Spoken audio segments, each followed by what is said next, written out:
that for the first time in human history, for the first time in all of human history, almost all of mankind is politically awake. And these new and old major powers face still yet another novel reality, in some respects unprecedented. And it is that while the lethality of their power is greater than ever, their capacity to impose control over the politically awakened masses of the world is at a historical low. I once put it rather pungently, and I was flattered that the British Foreign Secretary repeated this, as follows.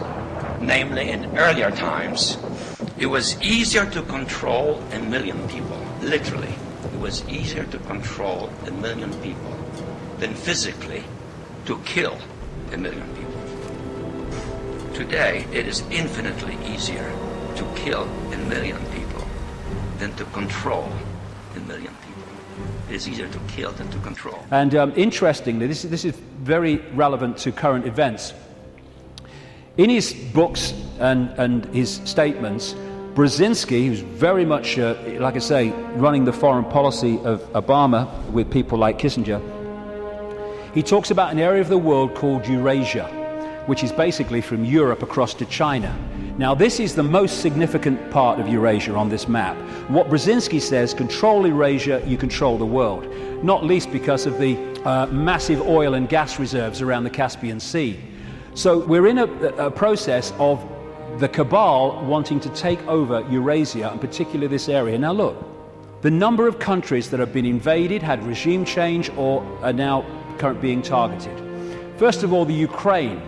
They use things to get the people going, like a color revolution or a flower revolution. So this was the Orange Revolution. It was funded and orchestrated by the networks of George Soros, and it put their man in there. They had the Rose Revolution in Georgia, where they put their guy in there. They tried to get a green revolution after the last election in Iran, but it didn't stick. They have Iraq, they've taken that over. If they take Syria, then they're all the way through to Israel. They're in Afghanistan. They're now undermining Pakistan and bombing Pakistan more and more.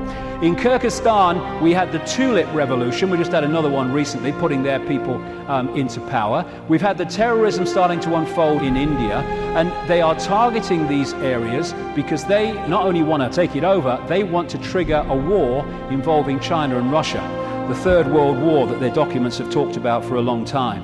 And they're ticking them off. And if you take that map of Eurasia and keep it in your pocket, you'll tick them off as the news stories unfold. Oh, a revolution here. Oh, a coup here. And what they're doing, this is not America doing this. It's not America doing this. This is the cabal doing this through America.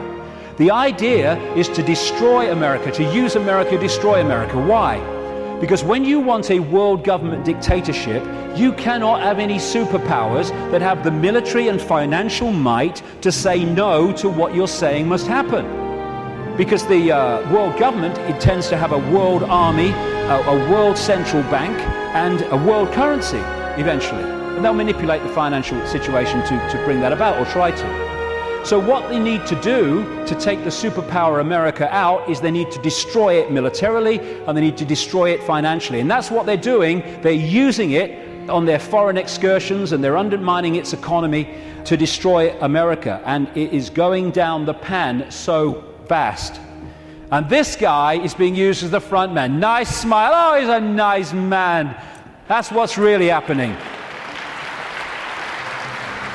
Behind the smile. Just hand it on. It wasn't change. There we go. Here's the ball. Make sure you keep the drugs running in Afghanistan, you know. Drop some my way. And what we saw was a presidential problem reaction solution. Bush was brought in to create problems, financial problems, overseas wars problems, and this guy was brought in as the solution to the problems. And as Adolf Hitler said, the great masses of the people will more easily fall victims to the big lie than the small one. So, I am someone to believe in. Hope, which is always in the future, never in the now. And so it never actually comes to fruition, but we can hope it does. And then you had change you can believe in. And none of these trite phrases like change were ever described in detail about what they actually meant. And what they created was a massive mind control coup on vast tracts of American people, because they made Obama a blank screen, an empty suit on which people could project what they felt hope and change was, their version of it, onto him. And once he became president, of course, everything was changed. Make the lie big, make it simple, keep saying it, and eventually they will believe it. I love you, you love me, I will get you stuff for free. Oh, yay, Obama, you're such a star. I love this one. The wolf found that shepherd's clothing worked better. The peace president, first thing he did was agree the bombing of Pakistan. Same guy, all this going on with this spent uranium, depleted uranium. What does he do? Continues the bombing, increases the troops. Fraud, another puppet. Golden rule, big time. Ignore the words and watch the actions, because they're never the same. And just to show you nothing's changed, there we go. Good old Bono. Nothing's changed, we're fine. So, we have this projected agenda, and we're now at the point where they're trying to introduce finally that structure.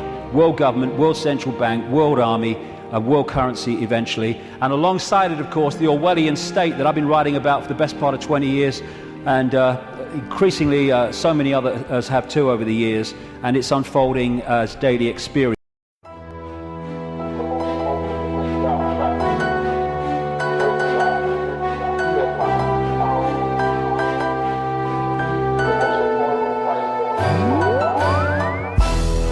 So it seems demonic forces adjust alien portals.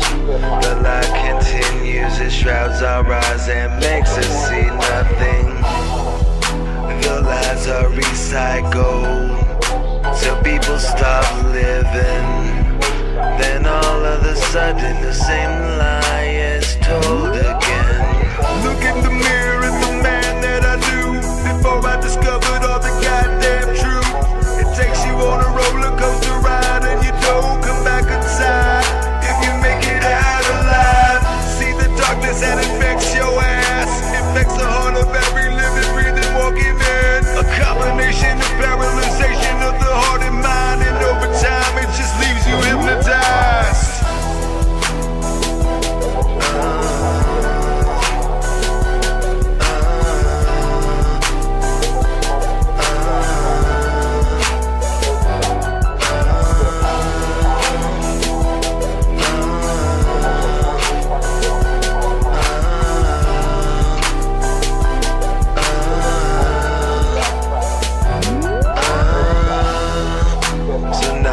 Controlling this planet through bloodline. Don't know what I mean. Take a look it up, take a look with me. The lies are then recycled till people stop breathing. Then all of a sudden the same lie could be told again. Look in the mirror